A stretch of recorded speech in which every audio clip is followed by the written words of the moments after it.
Keenam,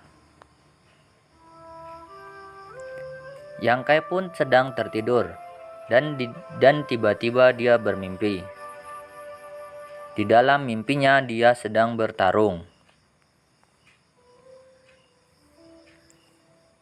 Dia sedang menyerang musuhnya yang sebelumnya. Dia berkata, "Ya!" Musuhnya pun menjawab, "Si bodoh ini, kenapa dia tidak menyerah?" Yang Kai berkata, "Terima ini, Zojun." Zojun pun berkata di dalam hatinya, "Dia berkembang." Akhirnya Yang Kai pun terengah-engah dan berkata, "Hahaha, aku bahkan bisa mengalahkan dirimu. Sekarang tak ada lagi di dunia ini yang kutakutkan," kata Yang Kai di dalam hatinya. Ternyata itu hanya mimpi. Sampai terbawa dalam kesadarannya, dia pun tersenyum. Tiba-tiba ada cahaya hitam yang keluar dari kotak batu yang dia tiduri, yang menyerang bagian kepala Yang Kai, hingga akhirnya Yang Kai tersadar dan terbangun. Dia sadari dan dia terkejut. Ternyata itu hanyalah mimpi. Yang Kai berkata di dalam hatinya, Aku ketakutan karena mimpi. Ini sangat bodoh." "Apa? Aku cuma tertidur selama 2 jam?" Yang Kai pun terkejut di dalam hatinya. Lalu dia membereskan tempat tidurnya. Tanpa sadar dia terpesona dengan bantal yang dia tiduri dan berkata di dalam hatinya, "Kenapa batu ini kelihatannya rasanya berbeda? Seakan-akan sekarang lebih cerah." Yang Kai bertanya. Tiba-tiba batu itu terbang dan terangkat ke atas. Tiba-tiba batu yang dia pikir batu ternyata berubah menjadi buku dan terbuka. Yang Kai pun terkejut. Dengan takutnya dia gemetar untuk mengambil bukunya. Setelah dipegang, ternyata ada aura cakra yang keluar dari buku itu. Chapter ke-7. Yang Kai berkata di dalam hatinya, "Isinya kosong dan sulit dirobek. Aku menemukan batu hitam ini saat berburu di gunung. Aku tak pernah menyangka kalau batu ini adalah buku," kata Yang Kai di dalam hatinya. "Tapi apa gunanya buku hitam tanpa tulisan?" Lalu mata Yang Kai terbelalak sebab ada tulisan yang tiba-tiba muncul dari dalam buku tersebut. "Darah telah terkutip. Keturunan tubuh emas, bukan sebuah keajaiban, tapi sebuah keabadian keemasan." Itulah tulisan yang terdapat di dalam buku. Lalu Yang Kai tiba-tiba menutupnya karena terkejut. Yang Kai berkata di dalam hatinya, "Kata-kata ini ada aura menakutkannya." Yang Kai pun tertakut sampai keluar keringat dingin. Tapi sebab penasarannya Yang Kai, dia mencoba untuk membuka buku itu lagi. Lalu dibacanya dengan teliti. "Darah telah terkutip. Keturunan tubuh emas, bukan sebuah keajaiban, tapi sebuah keabadian keemasan. Tubuh keemasan yang membanggakan menguasai pedang. Semangat yang gigih akankah itu diturunkan? Semangat yang gigih akankah itu diturunkan?" Yang Kai berkata, "Semangat yang gigih, akankah ini diturunkan?" Batu hitam ini berubah jadi buku. Apa ada kaitannya dengan mimpiku tadi? Darah telah terkutip, keturunan tubuh emas. Baiklah, ayo kita coba. Lalu Yang Kai menggigit jempol jari tangan kanannya dan akhirnya terluka dan mengeluarkan darah. Darah itu diteteskan ke lembaran buku tersebut. Dan tiba-tiba setelah terteteskannya darah Yang Kai, lalu terbuka sebuah lubang. lubang hitam itu mengeluarkan cahaya. Yang Kai pun terkejut dan berkata di dalam hatinya, darah telah terkutip, keturunan tubuh emas. Tiba-tiba keluar cahaya yang menyilaukan dan tampaklah sebuah kerangka yang berduduk bersila.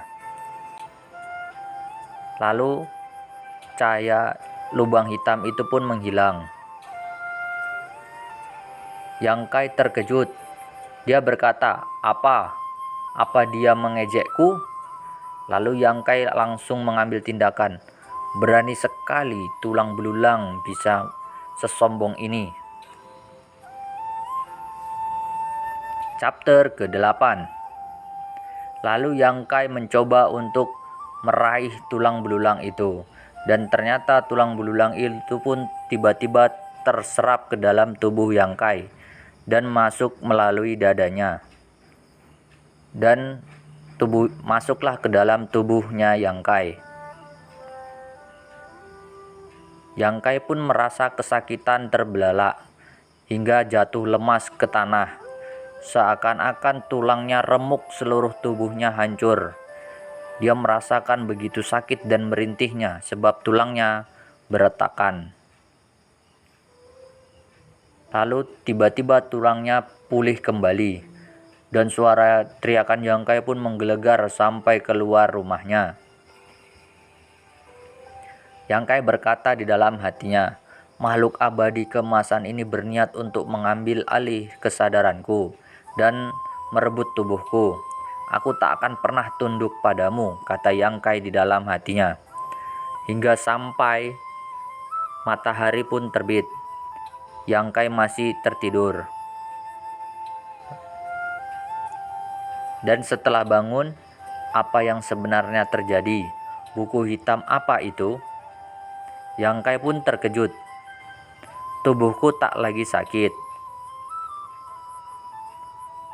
Yang Kai berkata di dalam hatinya, tubuhku rasanya jauh lebih kuat dari biasanya. Apa tubuhku diperkuat? Bahkan luka-lukaku menghilang, kata Yang Kai. Tapi aku masih body temperate tahap 3. Seharusnya tak ada perubahan drastis. Yang Kai pun terkejut. Di mana buku hitamnya? Tiba-tiba muncullah buku itu dan terjatuh di hadapan Yang Kai. Lalu Yang Kai pun mengambil buku tersebut dan terkejut, menghilang dan muncul dengan apa yang dia mau.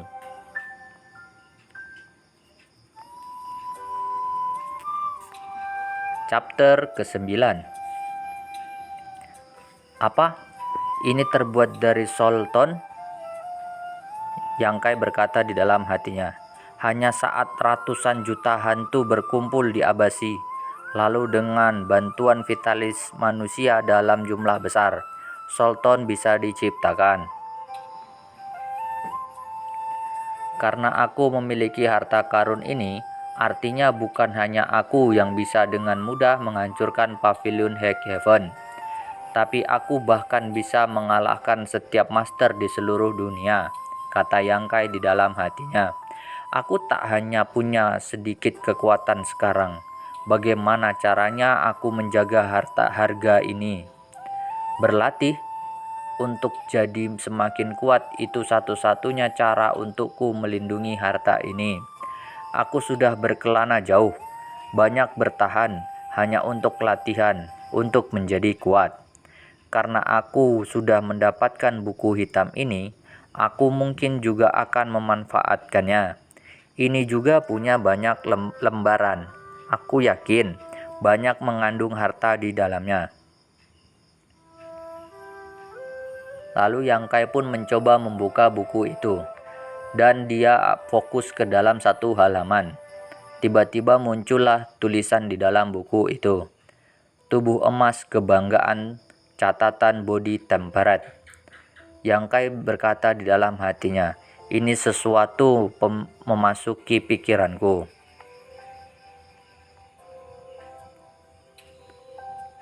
Yang Kai pun fokus dengan kultivasinya. Jadi ini catatan body temperature.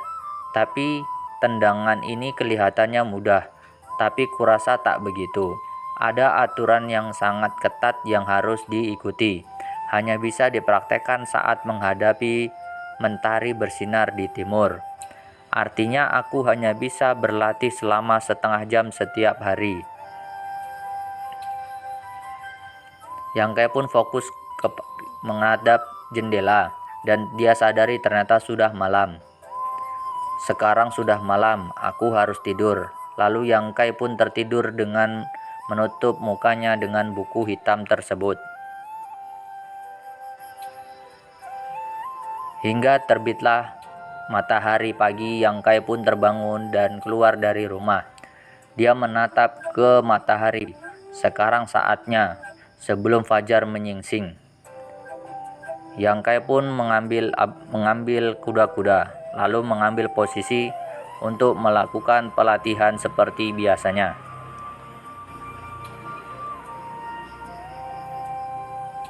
Dengan mengatur kekuatan dan aliran napasnya, Yang Kai mulai memfokuskan kekuatan dan kestabilan di dalam tubuhnya untuk melatih tulang-tulang dan otot-ototnya yang sudah kaku. Dan dia pun merasa kesakitan sebab belum terbiasa.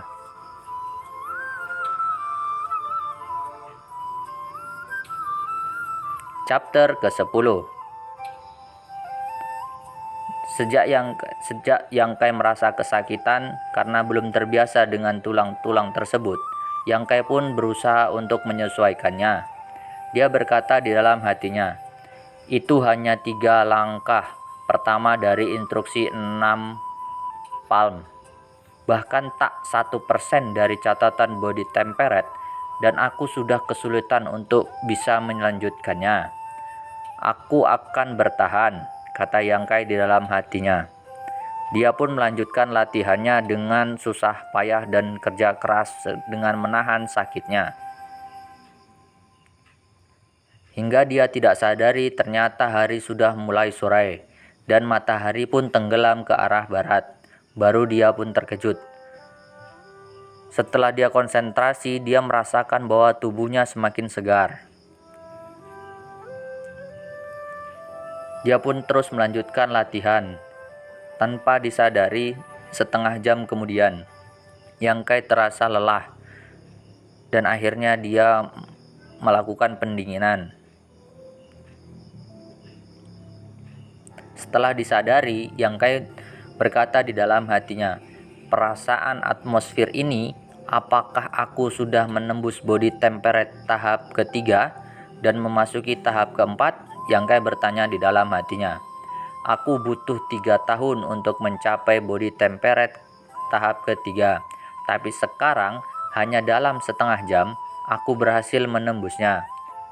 Yang Kai berkata di dalam hatinya, setengah jam untuk menembus satu level teknik body temperature ini sangat efektif. Tiba-tiba Yang Kai pun mual dan memuntahkan kotoran dari mulutnya. Dan keluarlah kotoran bercak hitam dari mulutnya. Yang Kai pun berkata, apakah ini kotoran dari tubuhku? Latihan batasan body temperature akan membantuku untuk mengurangi dan mengeluarkan kotoran tubuh setiap kalinya. Meskipun aku sudah mengalami ini sebelumnya, tapi tak pernah sampai seperti ini. Meskipun aku sudah naik tingkat dengan latihan ini, tapi aku belum membuat kemajuan nyata dalam teknik tinju ini di catatan body temperature. Aku hanya mengembangkan 1% dari hasil aktualnya. Jadi kalau aku bisa mencapai 100% nanti, apa yang akan terjadi? Lalu Yang Kai pun melanjutkan untuk kegiatan sehari-harinya, yaitu membersihkan kebun.